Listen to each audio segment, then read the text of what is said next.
The First Great Awakening. The First Great Awakening was a religious revival in the English colonies in America during the 1730s and 40s.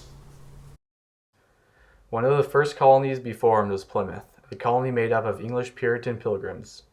The pilgrims left England in search of religious freedom at a time when all English citizens were required to belong to the Church of England. The Church of England is a Christian Protestant church, while Puritans are a branch of Protestants who wish to purify the Church of England by eliminating all Catholic practices. By the time the Great Awakening began to take place around 1730, the colonies were mostly made up of three religions: Congregationalists, Anglicans, and Presbyterians. Congregationalism is a direct descendant of 16th century Puritanism. Anglicans are followers of the Church of England, and Presbyterians are also a branch of Puritanism with similar beliefs to Congregationalists. Congregationalism and Presbyterianism both fall under the broader faith of Calvinism. Calvinism began in 1536 when John Calvin published the first edition of his Institutes of Christian Religion. By the early 1700s, religious passion in the colonies was declining.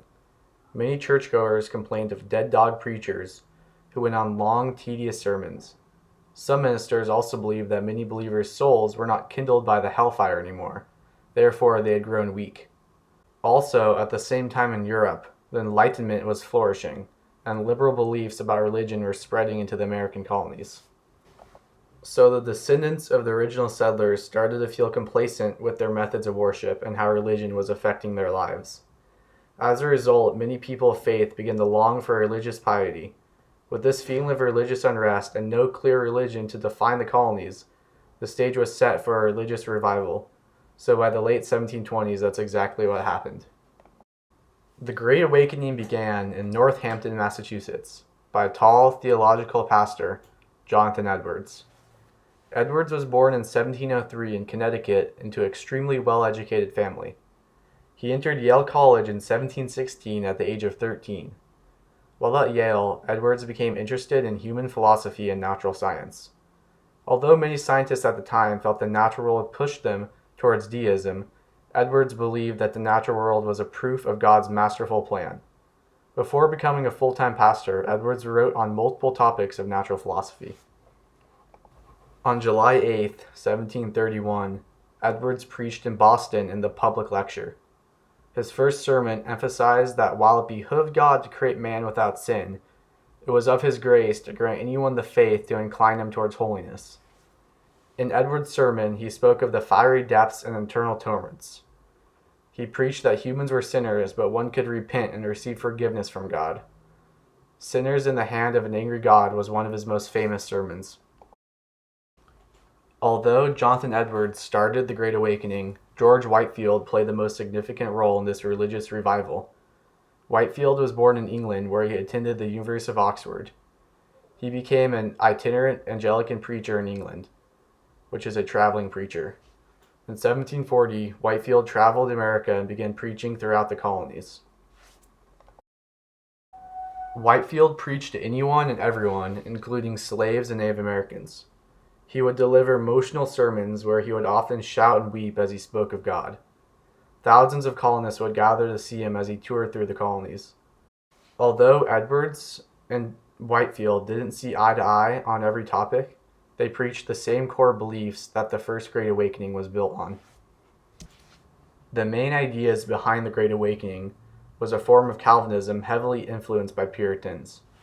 All people are born sinners, and without salvation, all sinners would be sent to hell. But all people could also be saved if they confessed their sins and asked God for forgiveness. Whitefield and Edwards both believed that religion should be more casual and personal, which was a step away from the norm at the time. The Great Awakening changed how religion was viewed in America. Ideas from Edwards and Whitefield influenced a separation of church and state. These new independent ways of thinking altered how Americans approach religion. Now a person could make a personal connection with God. They weren't forced to pay taxes to the churches and could attend church at a more personal level.